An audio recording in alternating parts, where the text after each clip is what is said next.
Hi all, this is a review of my pound Aussie trade I did today on the 15 minutes in the New York session.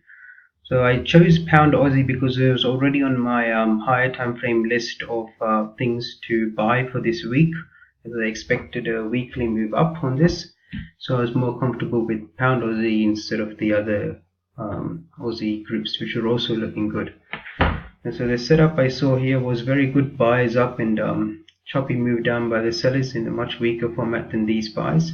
Now I actually wanted the sellers to come to this area over here where my cursor is, over here or over here, because that looked to me like a logical consolidation area on a lower time frame.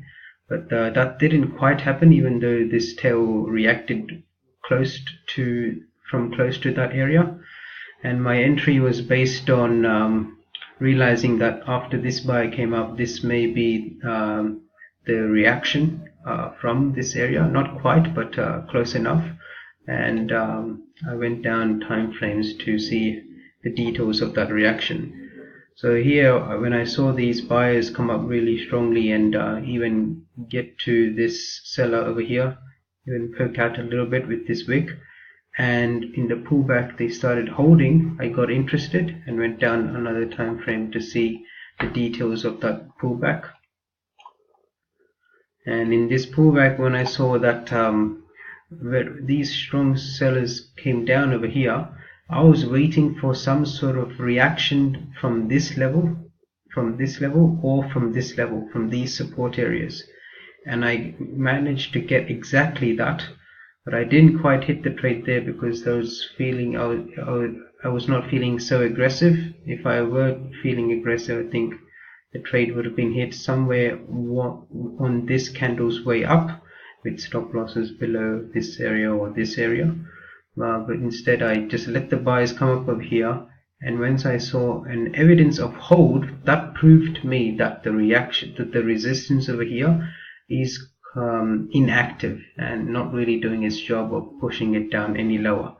And once it made a higher low, once this buyer over here made a higher low, I got in as this candle was coming up. Now initially my targets, I was looking for 1 hourly resistance areas because I was aware that this is a higher time frame. This trade is going along with the higher time frame picture.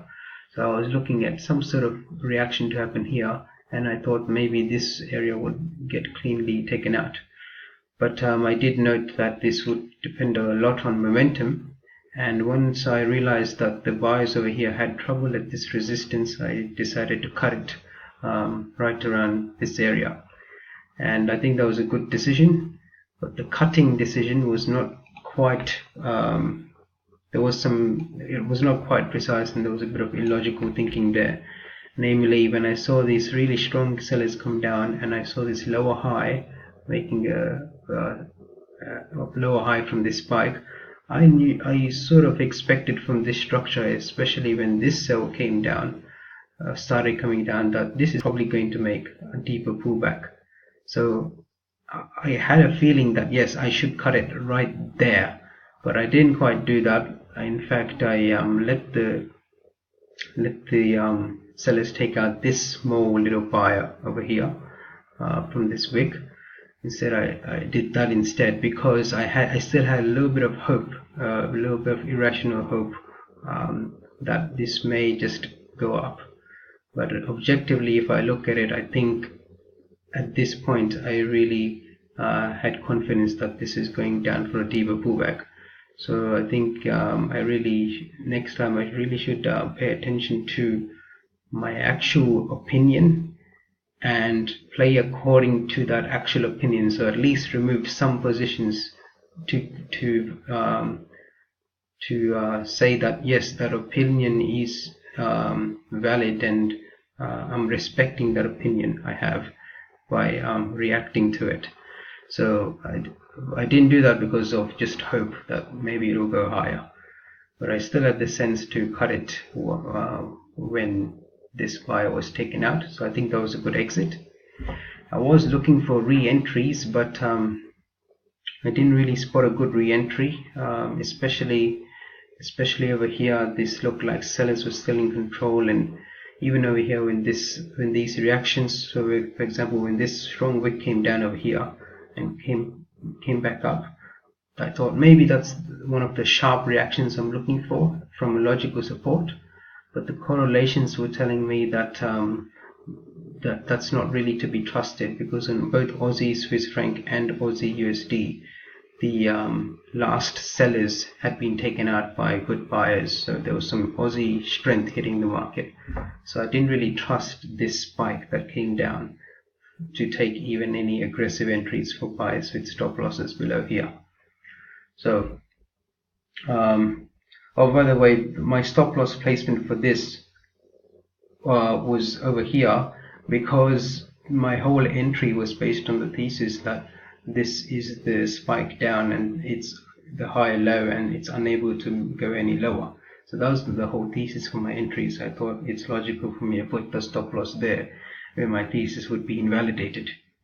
So and the other thing was, since I did expect a deeper pullback, I was looking for re-entries even around this area. I was looking for it, but I was not really focused very well because I already had a good trade and